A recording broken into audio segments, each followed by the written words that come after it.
Hi, I'm Keith, Mark's behind the camera, and this is part 2 of painting a nuthatch.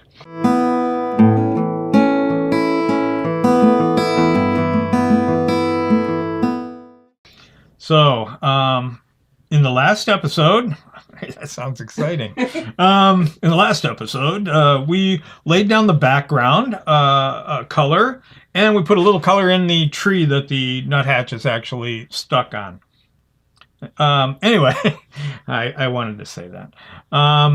So what we're going to do today is we're going to add a little more detail to the background color. We're going to add some, kind of faded, fuzzy tree leaves. And in the tree, we're actually going to start building some texture, bark, exposed wood. We're going to try to get a lot of color, a lot of detail to the wood.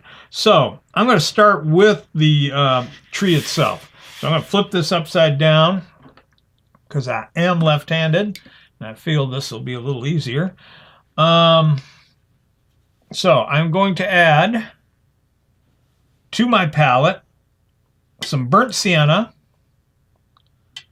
some more burnt sienna, there we go, and a little bit of indigo, which is a that is not it. All right, let's go find it. Here it is. Yay. Which is a blue-black. Very, very transparent. Nice color. It's more interesting than black. I like to mix it with the brown. I can get like 100 different grays out of those two colors alone. So I'm going to rinse my brush.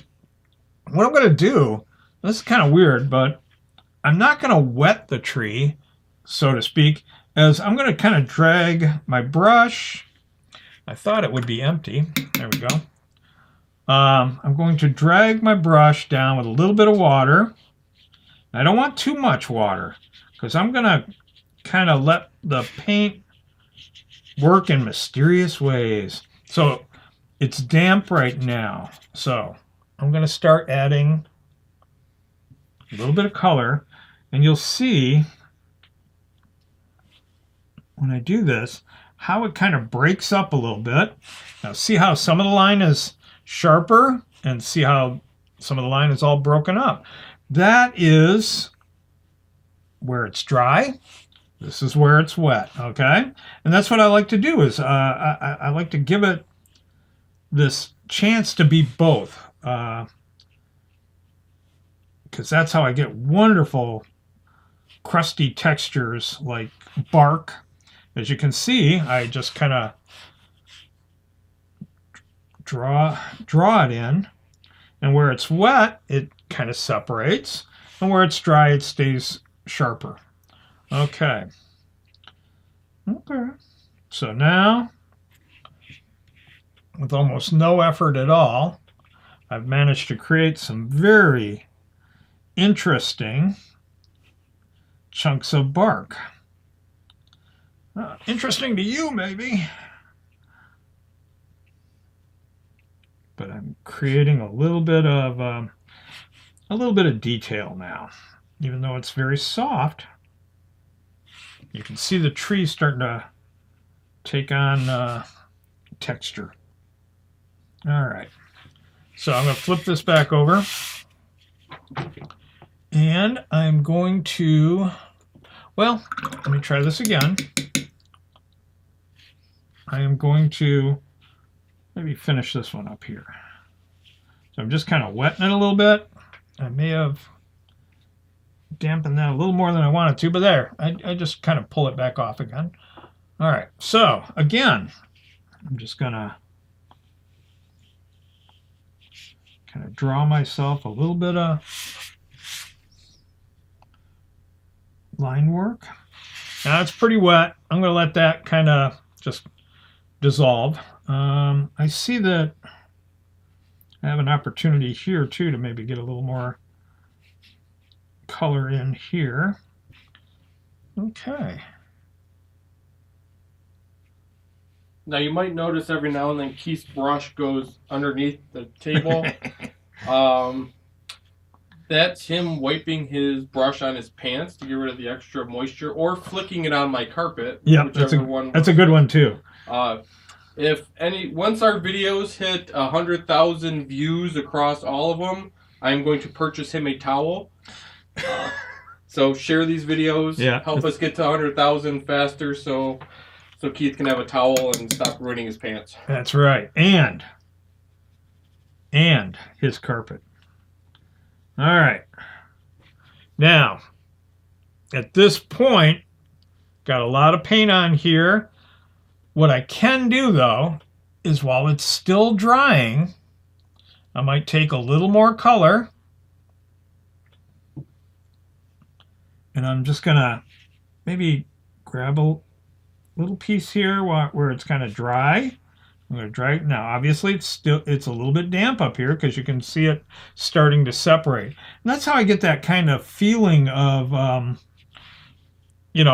bark where, it's not, bark isn't always even. There's wonderful, separations of texture. And you get different shadows. So as you can see, I'm putting the darker color in and letting it kind of bleed down. I'm figuring out where it's dry, where it's wet. And I can get some very nice value in, so that later on what's going to happen is I'm going to choose certain pieces of this and kind of exaggerate it a little bit and make it look like bark or bare wood. So, and in case you didn't watch part 1, Keith uses Schminky brand pan paints. He's got the Lowell Cornell brush and Arches. Is that the 140 or the 300? This is 140. 140 cold press paper. Now, when I'm doing big birds, big yellow ones, yeah. When I do larger pieces, I like to use the 300 because I like to put a lot of color in. But these smaller pieces like this, I think the 140, it dries a little quicker. It's a slightly smoother. So when I'm doing like little delicate birds, it's a little easier to get the paint on and not so much texture. So I'm going to let that dry up. I'm going to come over here. And we will be doing larger pieces. This is a standard 8x10, 8x12 size. We will be doing larger 16x20 roughly, or larger paintings. That'll take longer and more days, but we will show you large pieces as well. Okay, I like that. All right. Maybe a flock of birds would be cool. Flock of birds. You like painting little birds? Let's put 100 little birds on a big painting. That sounds like work. I'm an artist. We don't get up till noon. All right. I have a strict 1 bird per painting rule. Yeah. The size of the bird dictates the size. Exactly. I'm a lazy feller. Actually, it's usually the fear of screwing up the second one after doing a really good first one, yeah? So. I'm just waiting for when we add the dead grass to this painting. Oh, funny you should mention that, I believe dead grass goes in every one of Keith McGuire's original watercolors. All right. It's an underwater scene. Dead grass. It fell in. So at this point, what I'm doing now, you might notice I keep getting a little darker. Now, I'm trying to get the, like this branch here, to kind of give it a round feeling. I got to get a little shadow going. Okay, so that's what I'm doing here. So I'm kind of darkening the bottom of it, and leaving the top a little lighter. That gives it kind of a round feeling. All right, where am I at? What am I? Uh-oh. Ha! I got my hand in it. There's something you can barely see. I'm not worried about it. What's funny, though, is a lot of times people will, little dot of paint here and there, and they'll try to fix it. And it's hilarious because that little dot, which is barely noticeable, they'll scrub on things and they'll mess it up so that the dot is then like this giant mess, you know? So with watercolors, there's a little bit of, you know, there's a little bit of slop involved. So don't worry, okay? Now, unless it's right on someone's face, you know, I think you can maybe, you know, maybe it's a mole. Yeah, that's it. But yeah, I find a lot of times people tend to worry about things that most people aren't even going to see or notice. Okay. And if they do, you just say, you know, watercolor. All right, so now I'm coming in with a little more of a, I'm taking a little bit of the ultramarine blue and a little bit of the brown, and I'm adding that to my color. I'm trying to, if you'll notice, I'm starting to get light wood, dark, you know, and darker wood, okay? So what I'm trying to do is kind of start separating out the kind of the bare wood from the wood that has the bark still attached. And I'm kind of liking that. All right, so now the other thing I'm going to do right now, while it's still wet, I'm going to take a little bit of that, again, the ultramarine blue, a little bit of the indigo. I'm going to kind of go under the bird here and around his backside and under the tail. And what I'm doing is kind of creating shadow. So I'm going to go ahead and do it now while it's damp. But yeah, that looks... As you can see, though, that beautiful white bird is starting to show up now. All right, so that's a nice bit of shadow. I'm going to add a little more indigo. Again, a little more of the ultramarine blue, because I'm getting a little bluer cast to the shadow. Shadows don't have to be boring. You can have some nice color. All right. Now I don't want it too blue. That's why I'm adding the indigo and a little bit of brown, because the bird is blue, and I don't want to, you know, disguise the bird in the tree. But I think I've got the shadow that I want now. As you can see, I keep working this painting as it's drying, and it's a technique that's really fun. You just got to know when to quit. A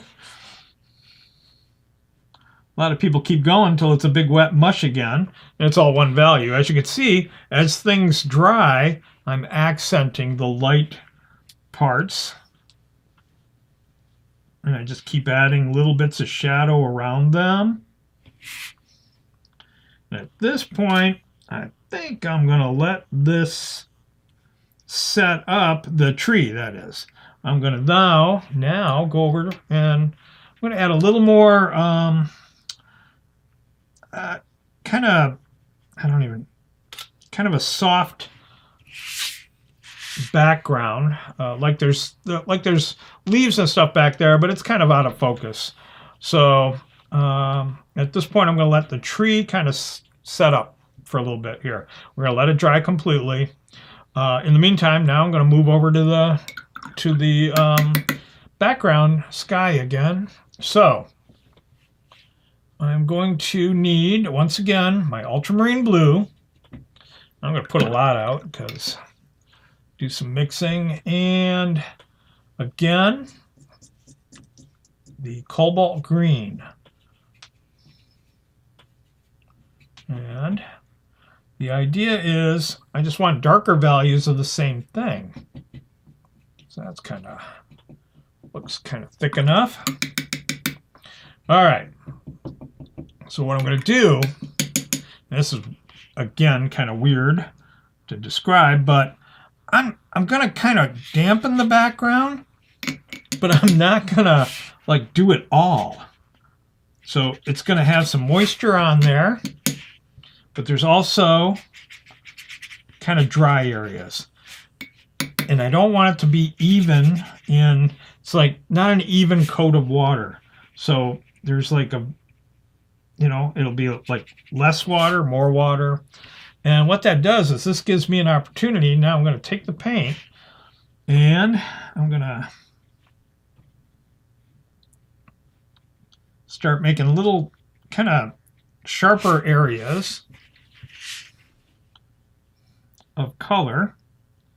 Now that has a little bit of line to it. I don't like it. It's gone. All right, so, boy, I think I need just a hair more of that green. All right. So I don't want it too wet because I want it to have some, like there's something back there. I just don't quite know what it is, okay? We know it's leaves. That's about it. So as you can see, by not having it too wet, I can vary the amount of movement of the paint. So say I want something that looks kind of leaf-like in shape, boom. Okay, maybe another one up here. Boom. And then back here, I don't want to see much of anything. I just value, that's all I want. A little more color, a little more value. So I just kind of go in.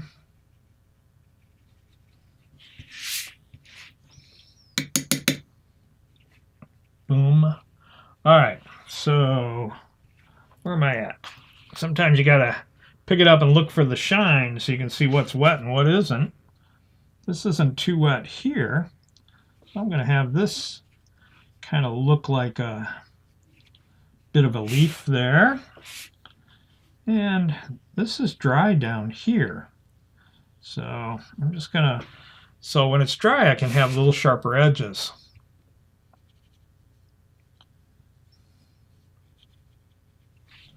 Okay. And maybe kind of a narrow bit of leaf. And maybe a little more value down here. Again, this is dry. What I'm going to do is after I do that, I'm just going to take a little water and I'm going to just soften it a little bit. I'm going to do a soft little.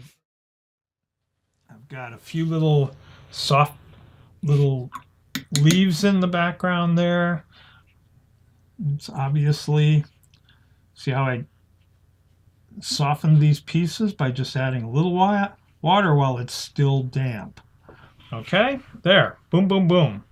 So I think what I want to do, I have to wait for, and that is basically, I'm going to try to create some little twiggy looking things, but I don't want them to be too distinct, okay? So I'm going to have to let this dry up. I'm adding a little more color here and there. All right, that's kind of busy. There we go. So I think I can't go, well, I could go back to the tree. Would you like a... I'm gonna go a little bit more of the tree. Okay, great. Please, can I stay online? Stay filming? No. Look at me. No, you must get off. Look at me. All right. So, all right. At this point, this is still slightly damp, the tree, which is actually kind of where I like it. Ooh, that's too heavy. So I'm going to grab a smaller brush. I want a little thinner line, not so much paint. Let's see if I can do this now. All right. So again, I'm going to start breaking up these darker areas with line. Okay, kind of give it the feeling of some kind of grain in the wood.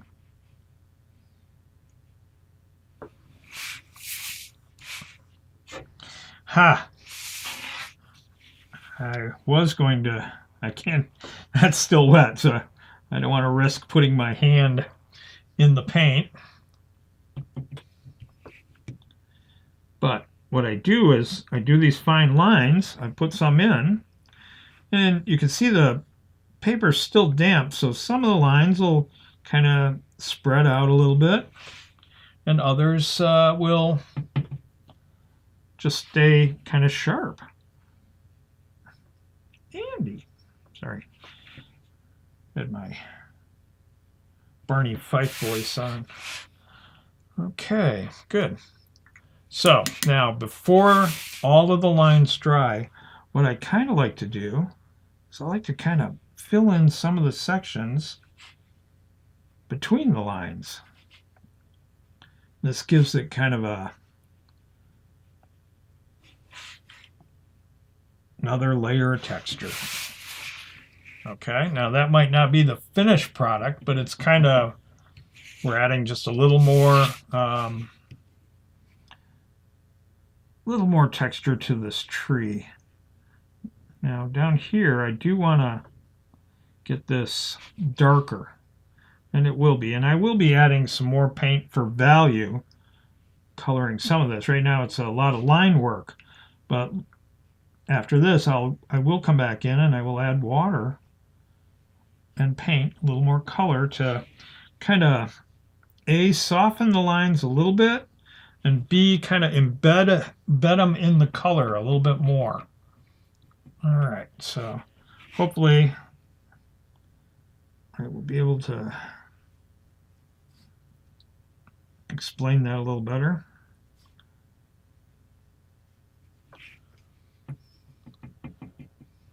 With the help of hand puppets. Okay. Okay. Sorry. I gotta kind of turn it over and look at it once in a while. I gotta say something about watercolors too, very quickly.